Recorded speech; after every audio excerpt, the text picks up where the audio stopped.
Sans plus tarder, nous allons aller dans la parole du Seigneur. Nous allons aller prendre nos Bibles dans le livre de Matthieu 25, chapitre 25.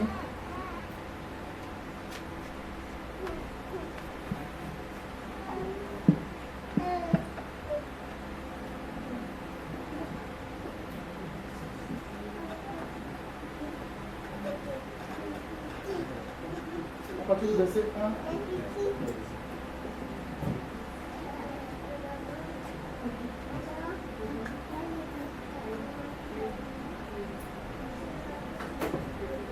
Si on peut tous se lever, on va lire la parole de Dieu ensemble.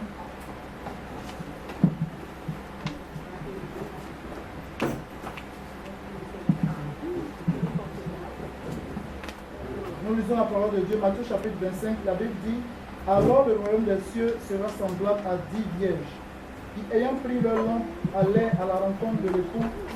5 d'entre elles étaient folles et 5 sages. Les folles, en prenant leur lampe, ne prirent point d'huile avec elles, mais les sages prirent avec leur lampe de l'huile dans des vases. Comme l'époux tardait, toutes s'assoupirent et s'endormirent. Au milieu de la nuit, on cria: voici l'époux, allez à sa rencontre. Alors toutes ces vierges se réveillaient et préparaient leur lampe. Les folles dirent aux sages: donnez-nous de votre huile, car nos lampes s'éteignent. Les sages répondirent: non, il n'y en aura pas assez pour nous et pour vous. Allez plutôt chez ceux qui en vendent et achetez-en pour vous. Pendant qu'elles allaient en acheter, l'époux arriva. Celle qui était prête entrait avec lui dans la salle des noces et la porte fut fermée. Plus tard, les autres vinrent et dit: Seigneur, Seigneur, ouvre-nous. Mais il répondit: je vous le dis en vérité, je ne vous connais pas. Si on peut prier ensemble, Seigneur. Éternel notre Dieu, Papa, nous bénissons ton nom ce soir. Papa, pour ta parole.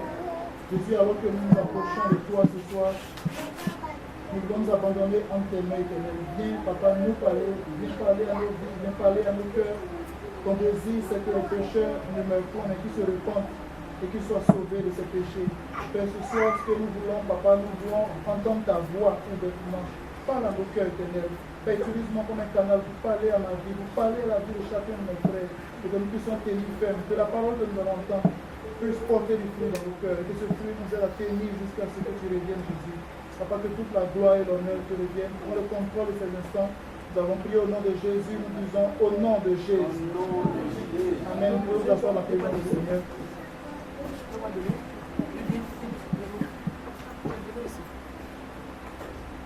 Ce passage que nous venons de lire précède un chapitre important du livre de Matthieu que nous connaissons tous. C'est Matthieu chapitre 24, là où Jésus parle à ses disciples de la fin des temps, la fin du monde. Là où il explique qu'il va y avoir différents types de guerres, des nations vont se lever contre des nations, des pères contre leurs fils, des filles contre leurs mères. Là où il explique aussi qu'il y aura des gens qui vont venir en son nom, qui vont dire: oh, le Christ est dans tel point. On va entendre parler de plusieurs personnes qui vont se prendre pour le Christ. Aujourd'hui, suivez simplement l'actualité, il y a des gens qui s'appellent Dieu, il y a des gens qui s'appellent Jésus, et qui sont vraiment vénérés, adorés comme le Seigneur l'avait prédit dans sa parole. Donc, Jésus sortait en fait du temple et ses disciples l'ont interpellé par rapport au temple. Et c'est là qu'il a commencé à dire toutes ces choses. Et il finit avec le chapitre 25 où il compare un groupe de personnes à 10 vierges. L'histoire qu'il raconte, on la connaît un peu parce qu'on l'entend très souvent. Mais en faisant un peu de recherche sur l'histoire des vierges, des 10 vierges, j'ai compris en fait que c'était une tradition juive. Chez les juifs, quand il y a un mariage, le clou de la cérémonie, c'est-à-dire la fin de la cérémonie, là on dit le mariage est en train d'être consommé, c'est que l'époux va prendre l'épouse et va entrer dans la maison avec elle. Mais avant d'entrer dans la maison, il vient avec un cortège. Et ce cortège-là vient très souvent de nuit avec des lampes et de l'huile à l'intérieur. Donc toutes les personnes, ils viennent à deux, mais tous ceux qui veulent se joindre à eux sont libres de se joindre à eux et d'entrer avec eux dans la maison. Donc Jésus savait exactement ce qu'il était en train de dire à ses disciples. Il savait que ça allait attirer leur compréhension, ils allaient comprendre par rapport à ce qui se faisait dans leur tradition. Mais au verset 1, la Bible dit: alors le royaume des cieux sera semblable à 10 vierges qui, ayant pris leur lampe, allaient à la rencontre de l'époux. 5 d'entre elles étaient folles et 5 étaient sages. La Bible traite 5 des vierges de folles.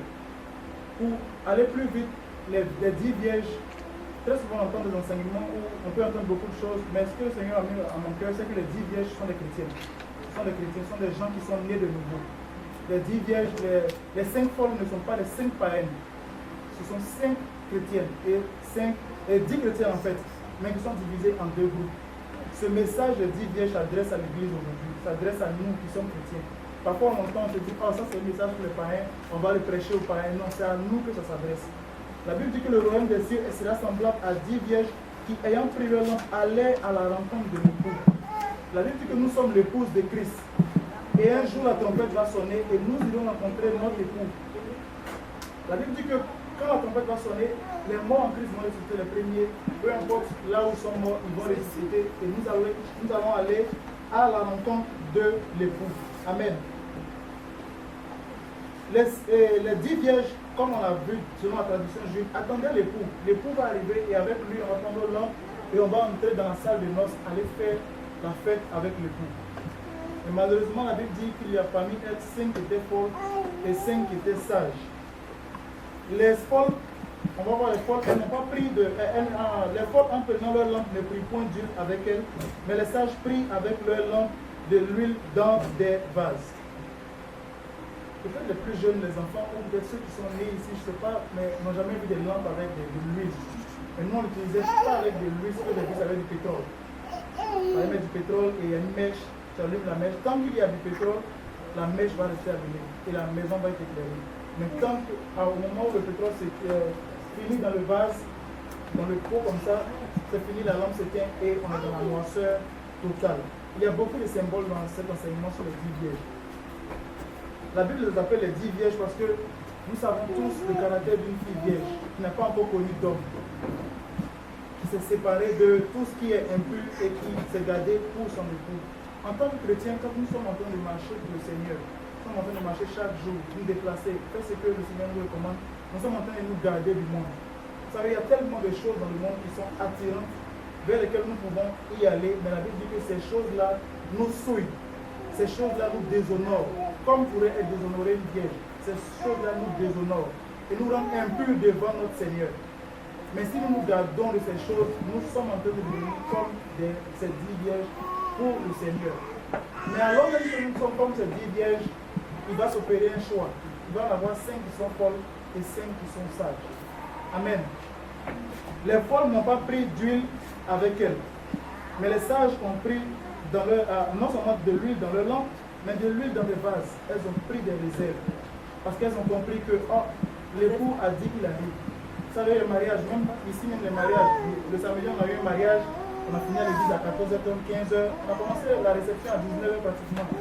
On était dans la salle tous en train d'attendre. Les époux tardent. Mais nous avons un époux qui nous a prévenu qu'il va tarder. Comme nous allons dans Matthieu chapitre 24, le verset 36, Jésus dit, le ciel et la terre passeront, mais mes paroles ne passeront point. Pour ce qui est du jour et de l'heure, personne ne le sait, non pas même les anges du ciel, mais mon Père seul. Amen. Et il continue en disant, mais comme il en était dans le jour de Noé, il en sera de même à l'avènement de Christ, du Fils de l'homme. Nous avons un époux qui nous prévient que je vais venir, mais je vais venir très en retard. Je vais venir à un moment où vous ne vous attendez pas. Mais tout ce qu'il nous donne comme avertissement, c'est de l'attendre patiemment. Amen. Elle ne savait pas quand l'époux allait arriver, elles ont prévu de lui. La Bible dit au verset 5, comme l'époux tardait, toute s'assoupit et s'endormit. Amen. Toute s'assoupit et s'endormit. Ça fait, parfois quand on va à l'évangélisation, on parle aux gens, on leur dit Jésus revient bientôt, ils disent mais bientôt ça fait 2000 ans. Oui, ça fait 2000 ans. Mais Jésus peut revenir aujourd'hui pour nous. Si nous mourons aujourd'hui, Jésus est revenu pour nous. Parce que la Bible dit qu'il est réservé aux hommes de mourir une seule fois, après quoi vient le jugement. J'oublie un peu le nom de cette affaire dont parle un groupe religieux qui. Comment ça s'appelle après la mort, c'est catholique qui dit ça. Le purgatoire, merci. Le purgatoire n'existe pas. La Bible ne parle pas de purgatoire. La Bible ne parle pas de purgatoire Mais la Bible dit qu'après le jugement, il est réservé aux hommes de mourir une seule fois, après quoi vient le jugement. Ce que nous pouvons changer de notre vie sur la terre, dans le ciel ou dans l'éternité, se décide maintenant. Ce n'est pas juste le Seigneur qui décide, c'est nous. C'est entre nos mains. C'est comme quand on met un enfant à l'école, s'il fait ses exercices, il va avoir des plus, il va avoir un bon résultat. S'il ne fait pas ses exercices, il va avoir de mauvais résultats. C'est la même chose que nous. C'est nous qui décidons où nous allons aller plus tard. Ce n'est pas que les gens, après notre mort, fassent une messe de requiem, payent de l'argent, fassent ceci, ça ne changera rien. Si vous voulez savoir pourquoi, il faut juste aller lire l'histoire de Lazare. Lazare est mort, le riche est mort. Le riche a juste demandé à Lazare, trempe ton doigt dans l'eau, mets sur ma langue. C'était impossible. Ok, va dire à mes frères de se repentir, de vivre pour Christ. Il lui a dit quoi? Mais tes frères, on les prophètes, on les apôtres, on les pasteurs, on des gens qui prêchent, qui crient jour et nuit. Ils n'ont juste qu'à les écouter et à vivre selon ce que Dieu décide. Donc, nous décidons nous-mêmes d'où nous allons aller. La Bible dit, comme l'époux tardait, tout s'assoupit et s'endormit. La Bible nous prévient que dans les derniers temps, les personnes les plus attachées au Seigneur vont se détacher du Seigneur. Nous allons nous assoupir pratiquement comme ces jeunes filles. Nous allons nous endormir. Et quand on parle d'endormir, ce n'est pas juste parce qu'on va dormir, ronfler. Mais le zèle que nous avions va baisser. Là où nous étions au début, quand nous avons rencontré le Seigneur, nous étions en train de courir à gauche, à droite pour lui. 20 ans après, 15 ans après, nous allons nous rendre compte que ça descend. Et ce n'est pas à notre avantage si notre zèle commence à diminuer. Oui, il y a beaucoup de choses qui nous empêchent, qui rendent la vie difficile. On a commencé à avoir des enfants, on a changé de pays, on a commencé une nouvelle carrière, il y a beaucoup d'éléments. Mais aucune excuse n'est valable devant le Seigneur. Parce que le Seigneur dit que toutes ces choses sont des choses de la terre. C'est vrai que nous les poursuivons, nous les cherchons, mais nous devons mettre le Seigneur en priorité. Nous devons mettre le Seigneur en priorité, avoir nos regards sur lui.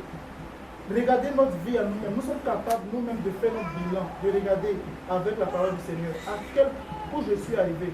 Avant, je sortais 2-3 fois par semaine pour aller évangéliser. Maintenant, je ne vais même pas sortir une seule fois. Tu es en train de t'endormir. Tu es en train de t'assoupir. Et le Seigneur t'interpelle ce soir afin que tu te relèves. Parce que si tu restes dans cet assoupissement et que la tempête sonne, tu ne monteras pas au ciel avec nous. Nous ne sommes tous pas à l'abri. Personne n'est à l'abri. Personne n'est à l'abri. Personne n'est à l'abri. Ces deux vierges se sont assoupies. Parce que l'époux tardait. À quel moment l'assoupissement arrive? Quand l'attente devient longue. L'attente devient longue et difficile. Ces jeunes filles attendaient, peut-être depuis l'après-midi. Elles vont commencer à avoir faim, elles vont commencer à avoir soif. Mais elles attendent juste au pas de la porte. Tant que le pot ne vient pas, on n'entre pas dans la maison. Elles n'ont pas le droit d'entrer, d'aller se rafraîchir. Il faut juste attendre là. Attendre le Seigneur n'est pas la chose la plus facile. Nous avons, pendant que nous attendons, nous sommes en train de servir, de courir à gauche, à droite, de gaspiller du temps en griffe, le temps qu'on aurait pu passer devant un bon film, un bon match, le temps qu'on aurait pu passer avec des amis, nous sommes en train de le gaspiller en nous tenant dans la présence du Seigneur. Mais le Seigneur dit qu'il n'y a pas quelqu'un qui sacrifie quelque chose pour lui, qui ne reçoit pas non seulement au-delà de ce qu'il attend sur cette terre, mais plus dans le ciel. Nous ne gaspillons pas notre temps quand nous venons ici. Nous venons entendre la voix du Seigneur, nous interpeller et nous remettre sur le droit chemin. Mais si nous prenons cela comme nous gaspillons notre temps et que nous restons loin de la présence du Seigneur, nous sommes en train de nous assoupir. Nous sommes en train de nous assoupir. Nous pouvons lire dans la parole, réveille-toi, toi qui dors. Réveille-toi, toi qui dors. Parce que le jour ne nous appartient pas, la nuit ne nous appartient pas. La Bible dit que le jour est avancé, la nuit arrive, bientôt le jour revient. Est-ce qu'il va nous trouver en train de veiller ou nous trouver en train de dormir? Et nous allons nous réveiller, Seigneur. Comme nous lisons dans Matthieu chapitre 7, je l'avais souligné tout à l'heure, je vais le lire rapidement. La Bible dit qu'à la fin des temps, un groupe de personnes est venu voir le Seigneur. Et la Bible dit au verset 22 de Matthieu 7, plusieurs me diront ce jour, Seigneur, Seigneur, n'avons-nous pas prophétisé par ton nom? Beaucoup parmi nous ont déjà guéri des malades, ont déjà chassé des démons, ont déjà fait même des miracles. Mais le Seigneur dit, ces personnes lui disent, n'avons-nous pas chassé les démons par ton nom? N'avons-nous pas fait beaucoup de miracles par ton nom? Nous pouvons faire beaucoup de choses avec le nom du Seigneur. Même un païen peut invoquer le nom du Seigneur et le Seigneur va agir. Ce n'est pas ça qui fait de nous des gens qui vont au ciel. Mais quand la trompette va sonner, est-ce que nous serons toujours en train d'évoquer ce nom et de vivre pour ce nom? N'avons-nous pas fait beaucoup de miracles par ton nom? Verset 23, alors je leur dirai ouvertement, pas en cachette, je ne vous ai jamais connu, retirez-vous de moi, vous qui commettez l'iniquité. Retirez-vous de moi, vous qui commettez l'iniquité. C'est pourquoi quiconque entend ces paroles que je dis et les met en pratique sera semblable à un homme prudent qui a bâti sa maison sur le roc. Nous devons bâtir sur Jésus. Peu importe les circonstances, peu importe le temps, peu importe ce qui arrive, peu importe le changement qu'il y a dans notre vie, on doit bâtir sur Jésus. J'écoutais l'enseignement et quelqu'un qui parlait de son frère qui est pasteur dans un pays. Il disait que son frère occupait un emploi, pas au Congo, un emploi dans l'administration publique. Il était directeur d'un service gouvernemental. Mais son frère était toujours à l'église, était toujours en train de prêcher, servir le Seigneur. Pour nous en Afrique, ça paraît un peu, ça sort de l'ordinaire, parce que les pasteurs sont généralement à temps plein. Ça sort de l'ordinaire, pardon. Mais nous pouvons voir ici les serviteurs de Dieu qui nous entourent, qui vont au travail comme nous, le matin jusqu'au soir, et qui sont dans la présence du Seigneur, en train de nous enseigner. Parfois, je me demande quel temps ils trouvent pour chercher la face du Seigneur. Mais le problème, c'est que parfois, nous nous voyons tous comme juste le peuple de Dieu. Nous ne sommes pas simplement le peuple de Dieu, nous sommes des serviteurs de Dieu. Si le Seigneur nous a donné son esprit, nous a sauvés, c'est pour que nous puissions le sauver d'autres personnes. Pasteur Kaosi le dit chaque fois, quand nous sommes baptisés au nom de Jésus, nous recevons le Saint-Esprit, s'investir dans l'œuvre du Seigneur. Le Seigneur a besoin de chacun de nos talents. Le Seigneur a mis à nous des talents que nous utilisons très bien à l'extérieur, dans le monde séculier. Mais pourquoi ne pas les mettre à la disposition du Seigneur? Le Seigneur nous appelle ce soir à nous investir, à travailler pour lui, et en le faisant, ça va nous garder dans sa présence. Amen. Le verset 11, nous allons terminer bientôt, dit: plus tard, les autres vierges vinrent, elles sont allées chercher de l'huile et elles sont revenues. Elles disent: Seigneur, Seigneur, ouvre-nous. Mais il répondit: je vous le dis en vérité, je ne vous connais pas. Alors qu'il venait de les dépasser. Le Seigneur leur a répondu: je ne vous connais pas. Que le Seigneur ne dise pas ça de nous. Que le Seigneur ne dise pas ça de moi alors que je parle de sa part. Qu'il ne dise pas ça de nous, je n'étais point connu. Nous pouvons courir jusqu'à 2 minutes de la ligne. Et Pasteur Kaosi nous avait illustré ça très bien avec des images de coureurs qui étaient en train de courir et arriver presque à la ligne. À cause d'un coup d'œil à gauche, ils ont perdu la course. Quelqu'un d'autre est passé avant eux. Quelle est la chose qui détourne notre regard du Seigneur aujourd'hui? Quelle est la chose qui prend plus de place dans notre cœur, à tel point que les choses du Seigneur commencent à devenir comme des choses viles à nos yeux? Quelle est la chose qui prend plus de place dans notre cœur, qui devient l'idole, qui est en train de nous empêcher de vivre pour le Seigneur? Quelle est la chose qui est en train de voler notre temps? Parce que ici en Amérique du Nord, la meilleure chose que nous pouvons donner au Seigneur, c'est notre temps.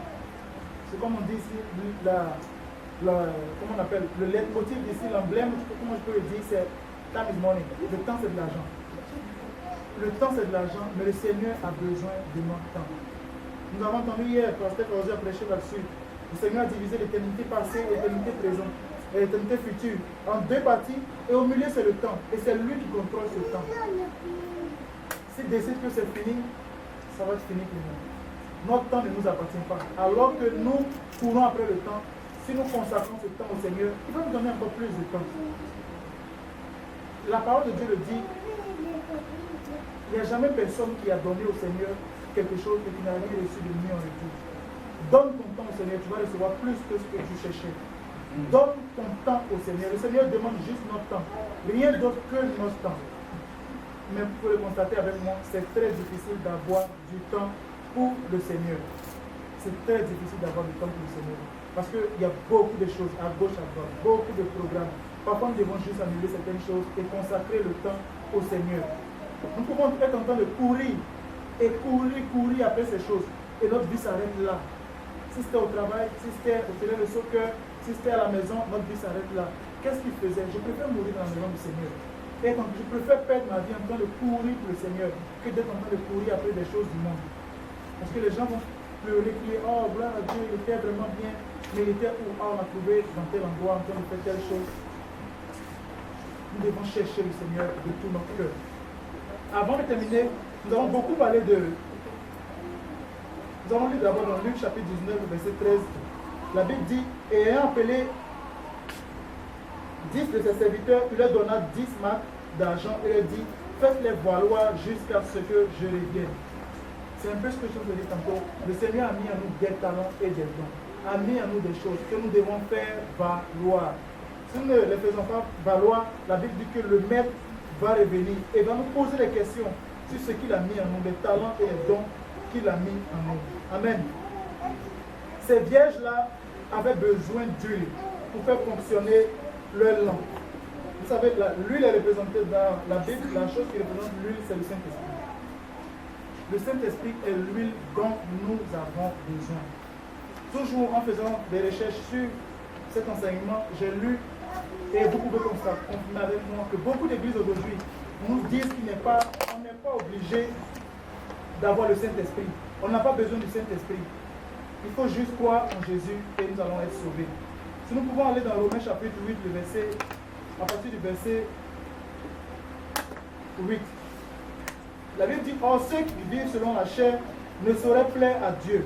Pour vous, vous ne vivez pas selon la chair, mais selon l'Esprit, si du moins l'Esprit de Dieu habite en vous. La suite dit, si quelqu'un n'a pas l'Esprit de Christ, il ne lui appartient pas. Si quelqu'un n'a pas l'Esprit de Christ, il ne lui appartient pas. Alors si vous entendez des gens vous dire, vous n'avez pas besoin du Saint-Esprit, tu peux être sauvé juste comme ça, tu n'as même pas besoin d'être baptisé, c'est faux. C'est un piège du diable, c'est un mensonge du diable pour vous conduire droit en enfer. Revenons à la parole de Dieu. La Bible dit que si nous n'avons pas l'Esprit de Dieu, nous ne lui appartenons pas. Au verset 11 de Romains 8, la Bible dit, et si l'Esprit de celui qui a ressuscité Jésus d'entre les morts habite en vous, celui qui a ressuscité Christ d'entre les morts rendra aussi la vie à vos corps mortels par son Esprit qui habite en vous. Amen. Que nous mourions aujourd'hui en train de servir le Seigneur, gloire au nom de Jésus. Mais la Bible dit, le jour où la trompette va sonner, l'Esprit de Christ qui est en nous va nous ressusciter. Et nous allons sortir vivants du tombeau, de là où nous sommes morts. As-tu reçu le Saint-Esprit? As-tu reçu la puissance de la résurrection? Le Saint-Esprit est la puissance de la résurrection. Nous ne pouvons pas vivre notre vie chrétienne par nous-mêmes en disant, oh, je suis capable moi-même, je vais y aller, je vais essayer. Ça ne marchera jamais. En le faisant, nous vivons selon la chair. Et notre chair, là, elle conduit à la mort. La Bible dit que les désirs de la chair sont opposés aux désirs de l'esprit. On ne peut pas espérer vivre selon la chair et aller au ciel. Ça ne marchera pas. Comme on enseigne souvent au Saint-Esprit, aux enfants, aux plus petits en classe, le Saint-Esprit, c'est comme un ballon qui te permet de monter. Si tu n'as pas ce ballon, tu ne monteras pas comme ta trompette va sonner. Ça prend le Saint-Esprit obligatoirement. Et nous devons nous assurer d'avoir reçu le Saint-Esprit avec l'évidence du parler en langue. Parce que dans la Bible, dans le livre des Actes des Apôtres, alors que tous ces apôtres, toutes ces personnes, tous ces païens ont reçu le Saint-Esprit, la Bible dit qu'on les entendait parler en d'autres langues selon que l'Esprit leur donnait de s'exprimer. C'est pour cela que tu n'as pas reçu le Saint-Esprit. Tu peux recevoir le Saint-Esprit aujourd'hui. Ça ne prend pas de recette miracle, ça ne prend pas d'incantation bizarre, ça prend juste que tu désires. Et tous les frères ici vont se réunir et prier pour toi. Et alors que tu adores le Seigneur, tu vas recevoir le Saint-Esprit. Nous avons tous reçu le Saint-Esprit. Et c'est la force qui nous donne la capacité de vivre pour le Seigneur Jésus. La Bible dit au verset 14 de Romains 8, car tous ceux qui sont conduits par l'Esprit de Dieu sont fils de Dieu. Tu n'es pas encore fils de Dieu si tu n'as pas le Saint-Esprit. Nous sommes tous des créatures de Dieu, il nous a créés. Mais nous pouvons être fils de Dieu à part son esprit. Nous devenons fils quand nous nous faisons baptiser au nom de Jésus pour le pardon de nos péchés. Nous nous repentons de nos péchés. Et alors que nous nous faisons baptiser en son nom, on invoque le nom de Jésus sur nous, nous revêtons son nom. Nous portons le nom de Jésus sur nous. Si nous nous appelons Paul, nous allons désormais nous appeler Paul Jésus. Parce que nous avons le nom de Jésus. Et nous avons son sang sur nous. Et alors que nous l'adorons, il nous donne son esprit qui est un signe pour montrer que nous lui appartenons en réalité. Aujourd'hui, nous avons besoin du Saint-Esprit, surtout dans ces temps où nous sommes. Plus qu'avant, nous avons besoin du Saint-Esprit. Nous avons besoin de rester dans la présence du Seigneur. Nous avons besoin de rester dans cette fraternité, les uns les autres proches, jusqu'à ce que le Seigneur revienne. Si quelqu'un vous dit que vous n'avez pas besoin du Saint-Esprit, c'est un mensonge, parce que la Bible dit le contraire. Les folles n'avaient pas de langue. Aujourd'hui, les folles sont ceux qui vont à l'église et qui pensent qu'ils n'ont pas besoin du Saint-Esprit. C'est eux que la Bible traite de folle. C'est une folie de penser que le Saint-Esprit n'en a pas besoin. Nous avons besoin de son esprit. Nous avons besoin de son esprit. Regardez les disciples du Seigneur. Alors que le Seigneur a montré qu'ils étaient tous là, ils avaient tout reçu de lui. Il avait vu faire des miracles, il les avait même envoyés. Ils sont revenus en disant, Seigneur, en ton nom, les boiteux marchent, les aveugles voient, les démons partent. Il dit oui, le Seigneur était content de tout ce qui se faisait. Mais quand il est monté, il lui a dit quoi? Ne faites rien du tout sans avoir reçu la promesse du ciel. Parce que le Seigneur Jésus savait que sans le Saint-Esprit, il serait des serviteurs inutiles. Alors si nous servons le Seigneur sans le Saint-Esprit, nous sommes en train de servir dans le vent. Ce n'est pas moi qui le dis, c'est la parole du Seigneur. Parce que nous avons besoin de son esprit qui va nous attester que nous sommes ses enfants et que nous le servons en esprit. Nous avons besoin du Saint-Esprit. Dans le livre des Actes des Apôtres, alors que les apôtres cherchaient des gens pour servir aux tables, pour servir la nourriture, comme tout à l'heure nous avons servi la pizza qui nous a été offerte. La Bible dit que les apôtres avaient les critères. Ils ont dit on cherche des hommes pieux qui avaient été mariés d'une seule femme, qui craignaient le Seigneur, mais qui étaient remplis du Saint-Esprit. Si vous servir aux tables, ça prenait des gens qui étaient remplis du Saint-Esprit, à quoi plus aller parler du Seigneur dans la rue, servir le Seigneur en jouant aux instruments, on n'aura pas besoin du Saint-Esprit. Nous avons besoin du Saint-Esprit. Si pour toutes ces raisons, tu ne crois pas encore que tu as besoin du Saint-Esprit, au moins crois que tu as besoin du Saint-Esprit pour ressusciter des morts.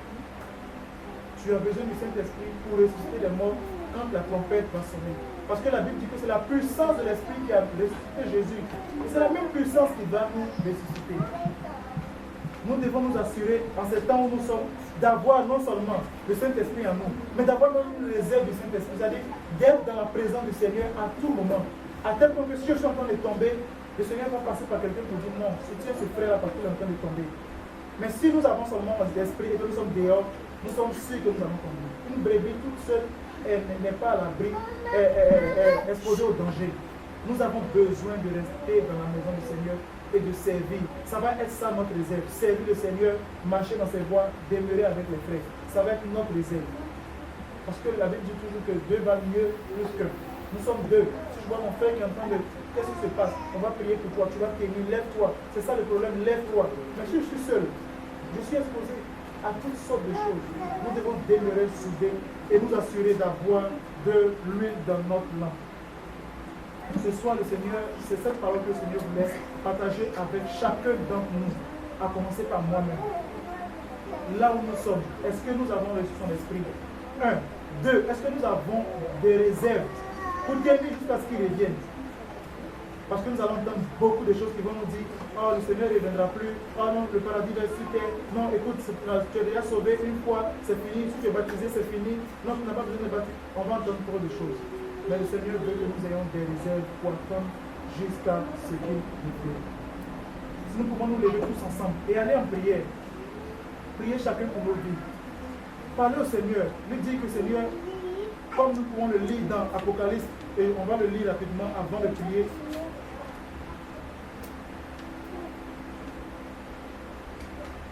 Dans Apocalypse chapitre 2,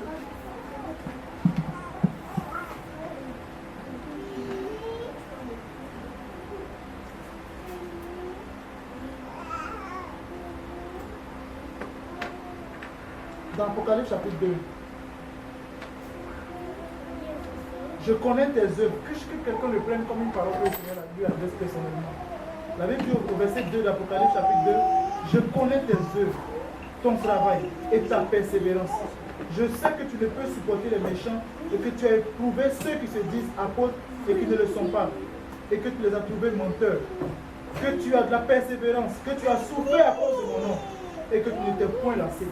Ça, c'est sûrement la vie de quelqu'un ici, dont le Seigneur connaît le travail, connaît l'engagement, connaît le zèle. Depuis peut-être ta naissance, le Seigneur sait combien de fois tu te sacrifies.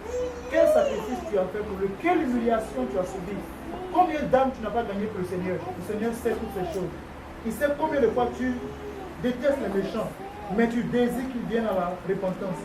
Le Seigneur sait que tu as souffert à cause de son nom. Peut-être dans ta famille, à cause du nom du Seigneur, tu as été rejeté, persécuté. On t'a dit tellement de choses à cause de la sanctification. Je dis quand nous vivons dans la sanctification, on entend beaucoup de choses. Regarde comment tu es, regarde que si tu es plat, ta vie est comme ci. On entend plein de choses. Mais voici ce que dit le Seigneur au verset 4 d'Apocalypse 2. Mais ce que j'ai contre toi, c'est que tu as abandonné ton premier amour. Ce que j'ai contre toi, c'est que tu as abandonné ton premier amour. Le Seigneur ne dit pas ce que j'ai comme toi, c'est que tu as commencé à vivre dans l'alcool, c'est que tu as commencé à vivre avec les prostituées. Non, il dit tu as abandonné ton premier amour.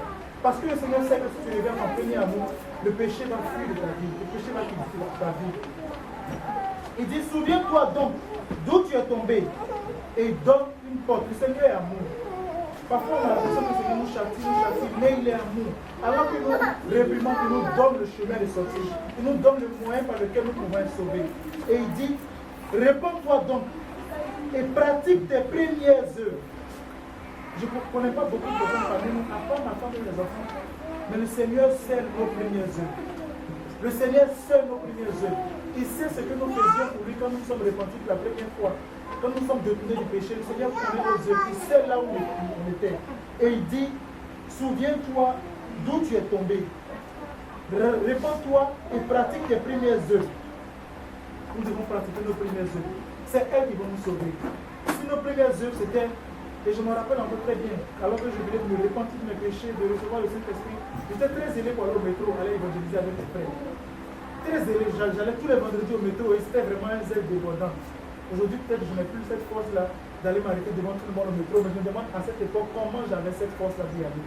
Et de parler dans le métro et d'entendre des gens, de dire aux gens l'homosexualité c'est un péché, et d'entendre des gens qui crachaient sur nous, qui nous insultaient. Mais aujourd'hui, j'ai plus cette force. Ça, c'est moi. Mais toi, le Seigneur est en train de te dire, souviens-toi de tes premières œuvres, reviens à tes premières œuvres. Et toi seul connais tes premières œuvres. Et à la fin, il donne un avertissement sur lequel on va terminer et prier. Sinon, je viendrai à toi et j'ôterai ton chandelier de sa place, à moins que tu ne te repentes. Le Seigneur dit, sinon, je viendrai à toi. Et le Seigneur sait où nous sommes. Il ôtera notre chandelier de sa place, à moins que nous nous repentons. La seule chose à faire, c'est la repentance. C'est pour ça que le pasteur Serge, chaque fois qu'il prêche, il nous dit, le seul message que nous devons prêcher partout où nous sommes, c'est la repentance. Et la Bible dit que le Seigneur désire que le pécheur se repente uniquement pas. En toute chose, nous devons nous repentir. Et ce soir, chacun de nous sait là où il doit se repentir. À commencer par moi-même, nous savons là où nous devons nous repentir. Ne laissons pas passer cette occasion en nous disant, oh les gars, ce que ce jeune est en train de dire, les gars, ce que Boaz est en train de dire, mais écoutons la voix du Seigneur. Parlez à nos cœurs et disposons nos cœurs pour recevoir cette parole comme si c'est le Seigneur qui nous parlait. Et saisissons la main tendue du Seigneur pour nous rapprocher de lui. Si nous pouvons aller en prière, nous tenir debout et aller en prière pour chacune de nos vies.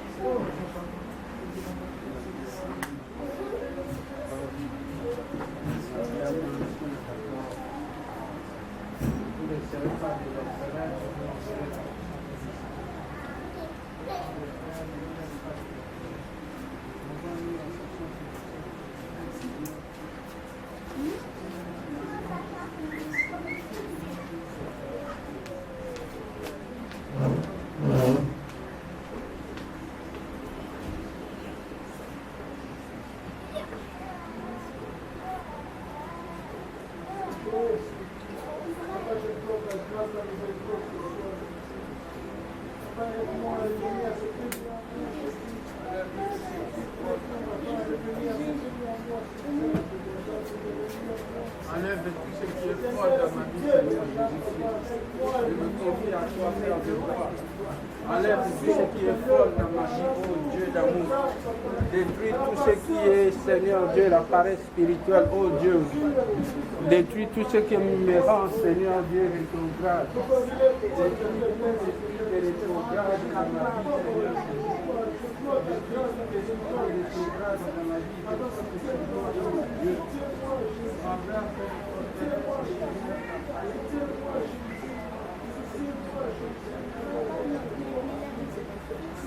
Oh Jésus, réponds ta grâce, je me saisis la paix de ce temps, de me lever, marcher pour toi, le premier jour.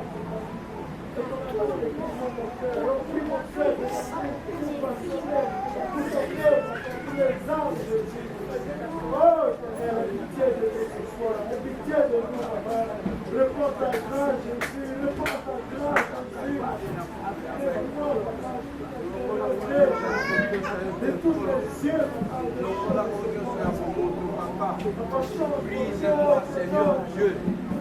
enlève tout ce qui est charnel dans ma vie, Seigneur.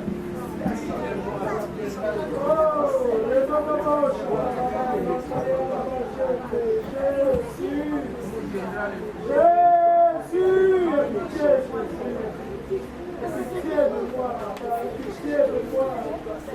J'ai besoin de toi, Jésus. J'ai besoin de toi, Jésus. J'ai besoin de toi, Jésus.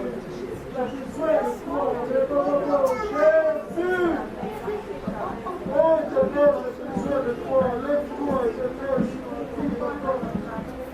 Aide-moi, Père, chercher ta face. Aide-moi à chercher de tout le cœur, Dieu, de choses. Aide-moi à aimer ton cœur, à aimer de sa vie. Aide-moi à supporter toutes choses, Jésus. Aide-moi à supporter ta vie. Aide-moi à faire plus de sacrifice, Papa. Je suis précieux de ta vie. Donner la vie. Donner vos temps. À mettre à ton service, au talent. Aide-moi à te chercher, Jésus. Aide-moi, Papa.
Amen.